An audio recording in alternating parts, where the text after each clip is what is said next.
Welcome to this week's episode of Called Bank Sports. This is a solo episode with me. Uh, it's been a kind of crazy week, 2 weeks for Nate and I. I was out of town last week. I was driving back from Washington on Saturday, and I was just so busy during that week with different family things that I didn't have time to record. So that's why there was kind of a gap there. And this week, Nate's trip is actually a lot more exciting than mine. He's in the Netherlands right now. So I'm taking this as a solo episode, and I didn't want to leave you guys hanging too long waiting for our videos, but this is probably going to be a review. You guys know all this stuff by now. This is probably more of a reaction by me. You know what's happened in free agency. You know where our predictions went wrong with free agency, but let's dig into it. I'll go over the moves, which I'm sure you all have memorized by now, what the roster looks like, and what I thought was going to happen, how that didn't happen at all. But to start off, like Nate and I, last episode we recorded together,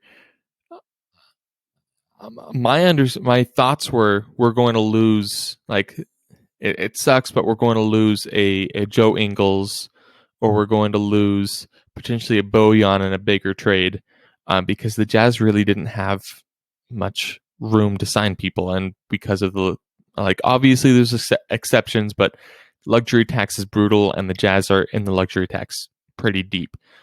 So we weren't expecting any signings beyond Mike Conley and maybe a couple minimum contracts, but we got a little bit more than that. We got a trade, and we didn't trade off any of our big assets or really any players at all, which kind of shocked me. I didn't think the Jazz would be able to make that work. They made it work, and that's awesome. Like, I'm glad they did, because I didn't want to see Joe Ingles leave. I just didn't think that there was a way to upgrade any talent without giving away a talent like Joe Ingles, because he's a shooter.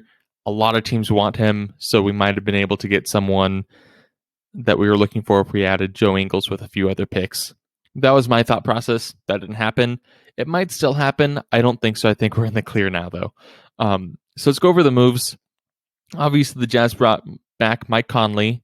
Kind of expensive. We knew that was going to happen.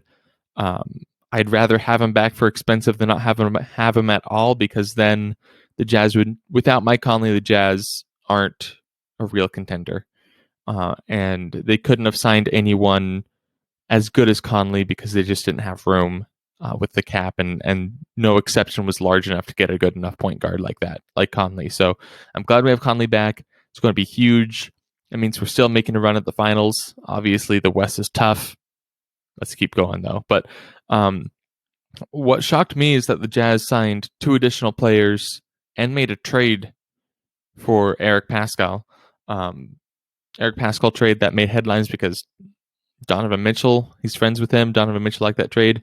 I don't think he's going to see much playing time, but we'll see. Like, I'm interested to see how that trade develops. We gave up next to nothing for it, so I think it's a fine trade. But the signing that everyone's excited about, I'm excited about, is the Rudy Gay signing. When I first heard about it, I was a little bit, I don't know. I had my doubts. I've been thinking about it, looking into it, and I think Rudy Gay is a great player to come off the bench for the Jazz, add some depth. I think he's at his best. He's good enough to start, which I don't think he will. I think we'll keep the same lineup that we did last year. But he adds, like, he's a big forward. He can shoot. He can score. I wouldn't call him a great defender. I don't think he's a bad defender. You guys may think I'm wrong there, but I think that's an awesome addition to the team. Rudy Gay, I'm sure. Leave your thoughts down in the comments. I don't know. I think that adds a lot of depth that we didn't have when coming off the bench. I know we were talking about how we had one of the deeper benches because we had Jordan Clarkson, who could have been a starter, Joe Ingles, who could have been a starter, Derek Favors, who could have been a starter, but like, our bench unit coming off the bench wasn't as strong last season at times. Even though we had 2 6-man of the year candidates, I think we were a little bit smaller. We weren't quite as athletic. Defense wasn't where we wanted it to be when the bench was out. And so having Rudy Gay out there with that unit brings some size, brings an additional scoring threat, which should make it even easier for Jordan Clarkson to go off and do his thing. So I'm excited about that. I have high hopes. I don't think he's such a big game changer that I now think the Jazz are going to be the first seed again this next season. I still think it's a lot more likely that they drop down to 2 or 3. That being said, though, the Jazz, their strategy of play, I feel like it's set up very, very well for a long haul season like the NBA season, that we're going to win a lot of games. I think we're going to get a great seed going into the playoffs. And another thing that Rudy Gay brings is the reason, and there's lots of reasons why we lost to the Clippers. There's some choking going on. I'm not going to say this is the only reason, but in the playoffs, like in the regular season, efficiency matters. And that's how you win games. People aren't going to come as prepared for you each and every night as in the playoffs, and they don't get to play you up to 7 times in a row. In the playoffs, it's all about matchups. How well do we match up with everyone? And the Clippers were able to break the Jazz's defense with that 5-out, and that broke a lot of the matchups. We couldn't have Rudy Gobert out. The Jazz never really played small. So that's something the Jazz need to figure out, is how to play small, how to defend and play against when someone's playing like a 5-out with 5 shooters like the Clippers did. But having Rudy Gay on the team, that's going to be a pretty big deal because he's big enough to play power forward. We saw with the Clippers at times, Nick Batum was playing center. If Nick Batum can play center, then Rudy Gay can play center against a small ball lineup. So that might bring some versatility that might allow the Jazz to have more favorable matchup options and lineups if someone tries to break the Jazz defense like the Clippers did. So that gives me some hope in the playoffs. I don't want to lean too heavily on Rudy Gay in the season. I think he's going to be awesome, but I want to keep him fresh and healthy for the playoffs because I think that's where he could bring the most to the Jazz. Obviously, he's not a star. He's not what he was in his younger years. But if we can make sure he can play regular good minutes in the playoffs and keep him fresh for that, that's what I'm looking for with Rudy Gay. Now, that's enough with Rudy Gay. I wasn't expecting to talk about him that much. The other big signing, which I'm really curious to hear what you guys have to say about it. I've heard mostly positive things from people, not necessarily in the Jazz organization, but like people like me who talk about the Jazz. Heard mostly positive things about the Hassan Whiteside signing. Obviously, it's a minimum deal. That's all the Jazz really could do. He's a backup center since we traded away Derek Favors for nothing. We needed another center since we don't know if Azubuike is going to be ready to play rotation minutes. And Hassan Whiteside's, he's a veteran. It looks like that's the plan, that he'll be the one playing the rotation center minutes instead of Azubuike, unless there's an injury or unless Azubuike just takes off. That being said, with Hassan Whiteside, if you followed him through his career, there was a moment where people thought he was going to be the next big superstar. They thought he was going to be Dwight Howard 2.0 because when he was in Miami, he was getting he had a stretch for 2 weeks or something where he was averaging 20 plus rebounds and 5 plus blocks. And that's what you're going to see from him, is he's can put up ridiculous stats, and that's going to be fun to see on the box score. He'll have some highlight plays because he's big and long like Rudy. He'll be able to block. The tough thing is he's nowhere near Rudy, and this isn't necessarily a bad thing. Most players in the NBA are nowhere near Rudy's inside defense capabilities. Hassan Whiteside will put up the stats if you give him starting minutes that make it look like he can, he's an incredible center. He doesn't do this as much anymore. He's getting a little older, but it feels like he's a stat chaser. He'll chase the block. Sorry. he'll chase the block, even if that means leaving the back door open. He'll get rebounds, which I don't think chasing rebounds is ever a bad thing. I don't think there's a like chasing a block. There's a downside to that. Chasing a rebound, I don't think there's a downside. So that's great. He'll be able to get rebounds. He's a 7-footer. I like that about him, but he doesn't really add anything to offense, which Rudy doesn't do much. He's much worse than Rudy, I would say.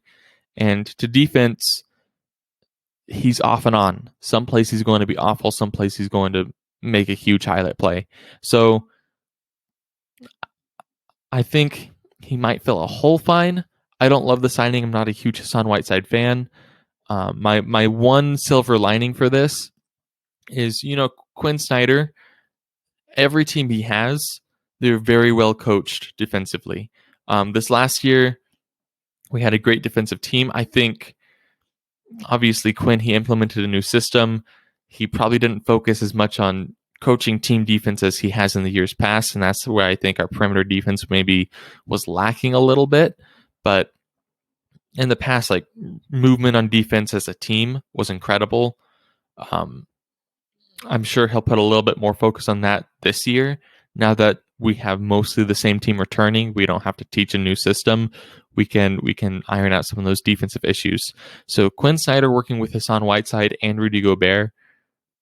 I mean, yeah. So Hassan Whiteside working with Quinn Snyder and Rudy Gobert might be enough to get him into more of a fundamental defender. He may stop chasing blocks. He may fit into the system, and I think he's capable of doing that. I think he was capable of being a all-star center. I just think he wasn't in his prime, and that this may not be fair. I don't know him. I didn't follow the situation very close. The feeling I was getting from him while he was in his prime was he's not as naturally talented as Shaq, but he kind of had the same relaxed idea of Shaq, where he was there for the highlight plays. He wasn't there for the crazy numbers, and he needed to work a lot harder to get those crazy numbers. Shaq was good enough naturally, and Shaq worked hard. It was just not Kobe hard. Shaq was that good that he could get the crazy numbers like that. So that's kind of my thought on Hassan Whiteside. I think physically he's there. I just don't know if he'll fit into the defensive scheme as well as we wish he would. The good thing with that is I know we haven't seen much of Azubuike. I'd want to see him more. I'm excited to see how that develops. I think he could turn into a solid backup center. So I would like to see him play, like, test it out a few games instead of Hassan Whiteside. I don't think it will happen. But that's kind of my take on that. I talked about the Paschal trade. I don't have much to say on that. We'll see how that plays out. I don't think Eric Paschal will really get any sort of major minutes coming off the bench unless the Jazz have injury issues. So that's my take. It would have been fun to have Nate here, have him give his 2 cents. I'm sure his he typically knows the stats a little better than me, and he's like, I'm a Mavs fan first, so that's kind of where I bring my stuff in, is almost an outsider's point of view. I feel like I'm starting to adopt the Jazz a lot more now that I'm covering and following them more. Nate, he's a Jazz fan, so I'd love to get his point of view and see where that comes in. So, but I want to hear what all of you think in the comments. Leave down, like, what do you think about the Rudy Gay signing? Where is that going to play in? And I really want to hear your thoughts on Hassan Whiteside, because I may be too low on him, and you guys may like him a ton, and maybe you're right. So I want to hear, like, leave your predictions or maybe even your grades on the Jazz offseason. Overall, I'm really happy with it because I think they did a lot with not much. And so I think we're coming in with a better team. I don't think it's like a crazy better team that we're the difference of. I don't think we're like finals favorites or anything. I think we're finals contenders still. And keeping Mike Conley, bringing on Rudy Gay is going to be huge for us this season. So let me know what you think. Don't forget to like the video. That helps us a ton. If you made it this far, I'm guessing you liked the video, so please hit that like button. If you're not subscribed and you're a Jazz fan, hit the subscribe button or follow us on whatever platform if you're not on YouTube and you're seeing this, follow us. I don't know if it's called subscribe on those platforms, but if you're a Jazz fan, you'll want to follow this channel. That's what we talk about is Jazz news, Jazz basketball. When we start getting into the season, we'll start posting a lot more videos, a lot of live streams on YouTube. After we missed one game last season with live streams. So if you like that coverage right after each game, if you need a little bit more after a Jazz game, then subscribe to our channel and we'll provide that to you. So thanks for being here. Those are my thoughts on the free agency. And yeah, I want to hear yours. See you guys next week. Bye.